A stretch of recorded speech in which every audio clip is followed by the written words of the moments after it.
అందరికీ నమస్తే అండి. దేశవ్యాప్తంగా కూడా 50 ఎయిర్పోర్టులు కొత్తవి నిర్మిస్తామని చెప్పి కేంద్ర విమానయాన శాఖ మంత్రి రామ్మోహన్ నాయుడు గారు చెప్పారు. మన రాష్ట్రంలో కొత్తగా ఆల్మోస్ట్ ప్రతి 100 కిలోమీటర్లకు కూడా ఒక ఎయిర్పోర్ట్ నిర్మిస్తాము అని చెప్పి ముఖ్యమంత్రి చంద్రబాబు గారు పదే పదే చెప్తున్నారు. దానికి సంబంధించి కొత్త ఎయిర్పోర్టుల నిర్మాణం అనంతపురం కావచ్చు, నెల్లూరు కావచ్చు, శ్రీకాకుళం కానీ, ఈ ఒంగోలు దగ్గరలో కానీ ప్లాన్ చేస్తున్నారు. అండ్ మరోవైపు ఉత్తరాంధ్రలో భోగాపురం ఎయిర్పోర్ట్ నిర్మాణం దాదాపుగా ఫైనల్ స్టేజ్లో ఉంది. ఇంకొక నెల 2 నెలల్లో అక్కడ ప్రయాణాలు మొదలవుతాయి. అంతా చెప్పుకోవడానికి చాలా బాగుంది. కానీ అమరావతికి కూతవేటు దూరంలో, జస్ట్ అమరావతి రాజధాని ప్రాంతానికి, సచివాలయానికి దాదాపుగా ఒక 40 కిలోమీటర్ల దూరంలో ఉన్న విజయవాడ ఎయిర్పోర్ట్ ఏం పాపం చేసింది? ఇప్పుడు మనకి ఎంతైనా అమరావతికి రాజధానికి రావాలి అంటే, ఎవరైనా బిల్గేట్స్ లాంటి వాళ్ళు కానీ, ఎవరైనా పెద్ద పెద్ద వాళ్ళు, ఇంటర్నేషనల్ ప్రముఖులు ఎవరైనా రావాలి అంటే విజయవాడ ఎయిర్పోర్ట్లో, గన్నవరం ఎయిర్పోర్ట్లోనే కదా దిగాలి. మరో ఎయిర్పోర్ట్ ఏమీ దగ్గరలో లేదుగా. అమరావతిలో ఏమీ ఎయిర్పోర్ట్ ఇప్పుడప్పుడే కట్టలేదుగా. మాటలు చెప్పారు, కబుర్లు చెప్పారు, అమరావతిలో ఒక పెద్ద ఎయిర్పోర్ట్ కడతామని. మేబీ అది పూర్తయ్యేసరికి 10 ఏళ్ళు పట్టవచ్చు కాక. కానీ ఉన్న ఎయిర్పోర్ట్ని నెక్స్ట్ లెవెల్కి తీసుకువెళ్ళడంలో, అభివృద్ధి చేయడంలో ఎందుకో మరి ఈ ఉదాసీనత, ఈ నిర్లక్ష్యం. కేంద్ర విమానయాన శాఖ మంత్రి మనోడే. అండ్ ప్రభుత్వానికి కూడా ఆ ఆలోచన ఉంది, దాని ప్రాముఖ్యత తెలుసు. అదంతా తెలిసినా సరే ఎక్కడో ఒక ఉదాసీనత, ఒక నిర్లక్ష్యం కారణంగా లేట్ అవుతుంది. మీకు చెప్తే ఆశ్చర్యపోతారు. విజయవాడ ఇంటర్నేషనల్ ఎయిర్పోర్ట్ విషయంలో ఈ మధ్య పదే పదే ఈవెన్ అసెంబ్లీలో కూడా బోండా ఉమా గారు కేంద్ర మంత్రి రామ్మోహన్ నాయుడు గారిని తప్పుపెట్టారు. విజయవాడ ఇంటర్నేషనల్ ఎయిర్పోర్ట్లో సరైన సదుపాయాలు లేవు, సరిగ్గా ఫ్లైట్లు అవి ఉండట్లేదు అని. సో ఎందుకంటే ఆ పరిస్థితి ఎందుకు వచ్చిందంటే, ఈ ఎయిర్పోర్టు ప్రస్తుతం సంవత్సరానికి 13,83,000 మంది ప్రయాణికులు అంట. ఇది 2024-25 సంవత్సరంలో ఈ ఎయిర్పోర్ట్లో 13.83 లక్షల మంది ప్రయాణించారంట. సో దీన్ని అంటే రోజుకి యావరేజ్గా 3,800 నుంచి 4,000 మంది ప్రయాణికులు ప్రయాణించారు. సో ఈ ఎయిర్పోర్ట్లో భవిష్యత్తులో, అంటే ఇప్పుడు అమరావతి రాజధాని నిర్మాణం కావచ్చు, ఇతర అంశాల నేపథ్యంలో భవిష్యత్తులో రోజుకి 7,000-8,000 మంది ప్రయాణించే అవకాశం ఉంది. అంటే సంవత్సరానికి 30 లక్షలకు పైబడి ప్రయాణించే అవకాశం ఉంది. అండ్ రోజుకి 50 విమానాలు రాకపోకలు సాగిస్తున్నాయి. సో ఇది భవిష్యత్తులో 120-100కు పైగా విమానాలు వెళ్ళే అవకాశం ఉంది.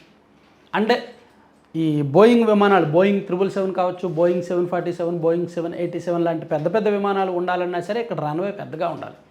ఈ అవసరాలకు తగ్గట్టు 2018 డిసెంబర్ 4వ తేదీనే ఈ ఎయిర్పోర్ట్ నూతన టెర్మినల్, ఇంటిగ్రేటెడ్ టెర్మినల్ నిర్మాణానికి శంకుస్థాపన జరిగింది. 611 కోట్ల నిధులతో ఎయిర్పోర్ట్ రన్వే విస్తరణ అండ్ ఇంటిగ్రేటెడ్ టెర్మినల్ నిర్మాణం అండ్ అక్కడ సోలార్ పవర్ యూనిట్ పెట్టేలాగా ఈ మొత్తం అన్నిటికీ సంబంధించి 611 కోట్లతో శంకుస్థాపన చేశారు. ఎప్పుడు 2018లో. ఈ పనులు జరగట్లా. ఎప్పుడు మొదటి నుంచి అంత స్లోగానే జరిగాయి. ఇప్పుడు సాధారణంగా ఎయిర్పోర్ట్లు బయట ప్రైవేట్ సంస్థలకు కాంట్రాక్ట్ ఇస్తారు, కానీ దీన్ని ఇండియన్ ఎయిర్పోర్ట్ అథారిటీ వాళ్ళే చేపట్టారనమాట. దాంతో ఎక్కడో బెడిసి కొట్టింది. మీకు 2021లో దీని మీద అప్పటి ప్రభుత్వం రివ్యూ చేసింది. 2021లో జగన్మోహన్ రెడ్డి గారి ప్రభుత్వం ఉన్నప్పుడు రివ్యూ చేసి, new Vijayawada airport terminal works worth ₹611 crore against team expressing satisfaction over the progress of the project. Venkateswarlu said Prime Minister Narendra Modi may inaugurate the new terminal building on August 15, 2022. అంటే అప్పుడు 2021లో పనులు బాగా జరుగుతున్నాయి. 2022 August 15 నాటికల్లా airport కొత్త terminal inauguration జరిగిపోద్దని 2021లో ప్రకటించారు. చూడొచ్చు మీరు ఆ నేషనల్ మీడియా క్లిప్పింగ్ అది. కానీ జరగలేదుగా. 2022 ఆగస్టు 15 ఎప్పుడో వెళ్ళిపోయింది, జరగల.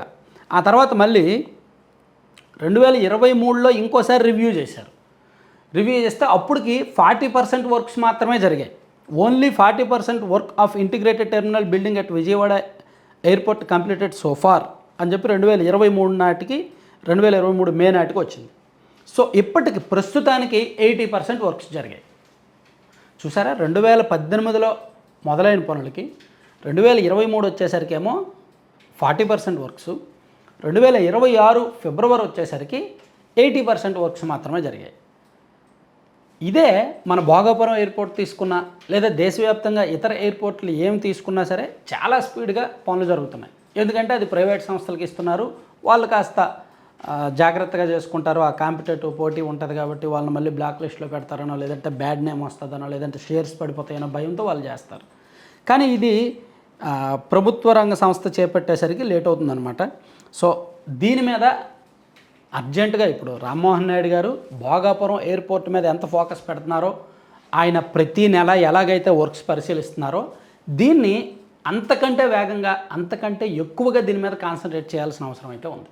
ఎందుకంటే అమరావతి రాజధానికి గూగుల్ సీఈఓ రావాలన్నా, మైక్రోసాఫ్ట్ సీఈఓ రావాలన్నా, లేదా ప్రపంచ ప్రఖ్యాత పెద్దలు ఎవరు రావాలన్నా సరే అమరావతిని విజిట్ చేయాలి అంటే, అమరావతికి రావాలి అంటే గన్నవరం ఎయిర్పోర్ట్లోనే దిగాలి. అటువంటి ఎయిర్పోర్ట్ చిన్నగా ఉంటే చూడడానికి కూడా కొంచెం ఇబ్బందికరంగా ఉంటుంది. ఇదేంటి రాజధాని గురించి అంత గొప్పలు చెప్తున్నారు, ప్రపంచ స్థాయి నగరం అంటున్నారు, ఏఐ సిటీ అంటున్నారు, తీరా చూస్తే వీళ్ళ ఎయిర్పోర్ట్ చూస్తే ఇలా ఉంది అని అనుకుంటారనమాట. సో ఇదంతా భావించే 2018లోనే అప్పుడు విమానయాన శాఖ మంత్రిగా సురేష్ ప్రభు గారు ఉన్నారు అండ్ వెంకయ్య నాయుడు గారు ఇద్దరూ కలిపి దానికి శంకుస్థాపన చేశారు. అప్పుడు ఏంటంటే బీజేపీకి టీడీపీకి విడిపోయారు. అప్పుడు 2018 డిసెంబర్ నాటికంటే విడిపోయారు, తెగదెంపులు అయిపోయినాయి. అప్పుడు బీజేపీ వాళ్ళే దీన్ని లీడ్ తీసుకొని శంకుస్థాపన చేశారు. ఆ తర్వాత జగన్మోహన్ రెడ్డి గారు వచ్చాక కొంత పనులు ఒక 3 అడుగులు ముందుకు 6 అడుగులు వెనక్కి అనేటట్టు జరిగాయి. అలా 5 ఏళ్లలో పెద్దగా ప్రగతి లేదు. ఇప్పుడు ఈ కూటమి ప్రభుత్వం వచ్చిన తర్వాత మాటలు ఎక్కువ చేతలు తక్కువలాగా ఇక్కడ పరిస్థితి అలాగే ఉందన్నమాట. సో రీసెంట్గా నాకు తెలిసింది ఏంటంటే మళ్ళీ రీటెండర్స్ కాల్ఫర్ చేశారు, ప్రైవేట్ కాంట్రాక్టర్లకు ఇవ్వాలని నిర్ణయించారు. దాదాపుగా 130 కోట్ల విలువైన పనులు ఇంకా పెండింగ్లోనే ఉన్నాయి. ఈ పనులను ఈ నెలాఖరులోగా పూర్తి చేయాలి అని చెప్పి ప్రైవేట్ వాళ్ళకి ఎవరికో పనులు అప్పగించారని తాజా సమాచారం. సో ప్రభుత్వం, సీఎం గారు అండ్ విమానయాన శాఖ మంత్రి గారు కాస్త సీరియస్గా ఫోకస్ పెడితే, మాటలు కాకుండా చేతల్లో చూపిస్తే ఈ ఎయిర్పోర్ట్ ఖచ్చితంగా నెల రోజుల్లోనే పూర్తయ్యే అవకాశం అయితే ఉంటుందన్నమాట. Thank you.